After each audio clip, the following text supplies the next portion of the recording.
مفتی صاحب، مفتی عبدالولی خان صاحب، شیخ فرمائیے گا کہ مسافر اگر مقامی امام کے ساتھ 4 رکعتوں والی نماز میں 2 رکعتوں کے گزر جانے کے بعد شامل ہو تو کیا وہ امام کے ساتھ سلام پھیر سکتا ہے؟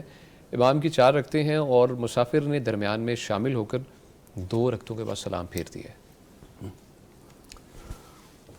عبداللہ ابن عمر رضی اللہ تعالیٰ عنہما صحابی جلیل ہیں، رضی اللہ تعالیٰ عنہ۔ ان سے بین ہی اس طرح کا سوال پوچھا گیا۔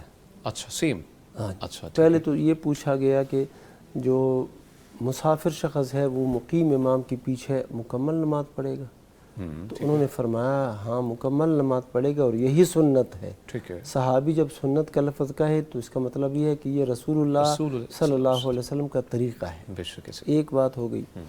پھر ان سے پوچھا گیا کہ مقیم امام نے 2 رکعتیں پڑھ لی ہیں، اب 2 آخری رکعتوں میں جو ہے مسافر مقتدی مل گیا ہے تو اب وہ سلام ساتھ پھیرے گا کہ نہیں؟ ہاں بالکل۔ تو وہ مسکرائے اور کہا کہ نہیں، یہ مکمل پڑھے گا۔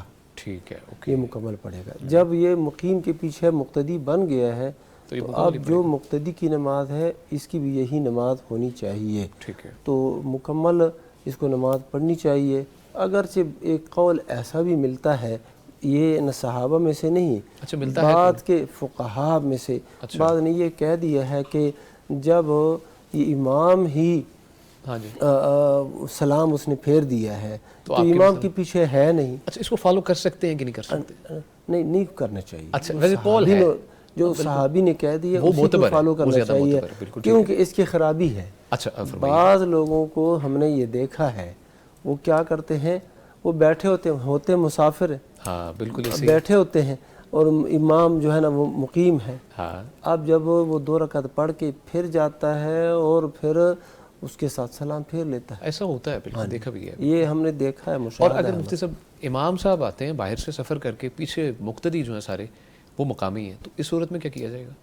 اس صورت میں وہ جو امام ہے وہ سفرانہ نماز پڑھے گا۔ امام 2 ہی پڑھے گی؟ اچھا، 2 ہی پڑھے گا، باقی پیچھے جو لوگ ہیں وہ کھڑے ہو گئے پوری نماز پڑھیں گے۔ مین بات معاملہ امام کا ہی ہے۔ امام کا، ٹھیک ہے، کیونکہ امام کی جو حالت ہے ہاں تو وہ اپنی نماز ہی پڑھے گا۔ پیچھے مقتدی جو ہے اگر مقیم ہے وہ پوری نماز پڑھیں گے، اگر مسافر ہے پھر بھی پوری پڑھیں گے، امام کے پیچھے ہے تو پوری پڑھیں گے۔ ٹھیک ہے، اور امام ہو مقامی۔ ٹھیک ہے، بہت شکریہ۔ شیخ فرمائیے گا اس بارے میں۔ جی بالکل ایسے ہی ہے، اور جیسے شیخ صاحب نے بھی حوالہ دیا ہے، صحابہ کرام رضی اللہ عنہ کہتے ہیں ہم مقیم کے پیچھے جب مسافر ہوتے تھے تو ہم پوری پڑھتے تھے۔ تو یہ یعنی اس روایت کے ساتھ آپ اس کو بھی ایڈ کر لیجئے۔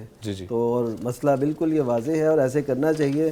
جیسے شیخ صاحب کا یہ مشاہدہ ہے نا کہ کہہ رہے ہیں کہ وہ بیٹھے رہتے ہیں اور 2 رکعتیں جب رہ جاتی ہیں پھر وہ ملتے۔ اچھا، میرا مشاہدہ یہ بھی ہے کہ میں نے ایک مسجد میں دیکھا کہ ہمارے ساتھ ایک نمازی ہے، اس سے 2 رکعتیں پڑھی اتحیات، تو اس کے بعد سلام پھیر دیا اس نے اور ادھر ہی بیٹھا رہا، یعنی صف کے اندر موجود ہے، 2 رکعتیں پڑھ کے اس نے سلام پھیر دیا کیونکہ وہ مسافر تھا۔ ہاں ٹھیک ہے، تو ادھر ہی پھر بیٹھا رہا، صف بھی اس نے خراب کی، اور پھر ظاہر ہے ہر ایک کے ذہن میں یہ کہ ہوا کیا ہے یہ، تو پھر وہ جناب تھوڑی دیر اس سے تسبیح کی۔ تو یہ وہی وجہ ہے نا کہ مسئلے کا پتہ نہیں ہے، تو ہم اسی لیے یہ واضح کر رہے ہیں کہ جب آپ مسافر ہوں، آپ کسی ایسی مسجد میں ہیں جہاں پہ مقیم امام ہے، تو آپ نے پیچھے پوری ہی پڑھنی ہے، چاہے وہ کوئی بھی نماز ہو وہ آپ نے پوری پڑھنی ہے۔ ٹھیک ہے، بہت شکریہ۔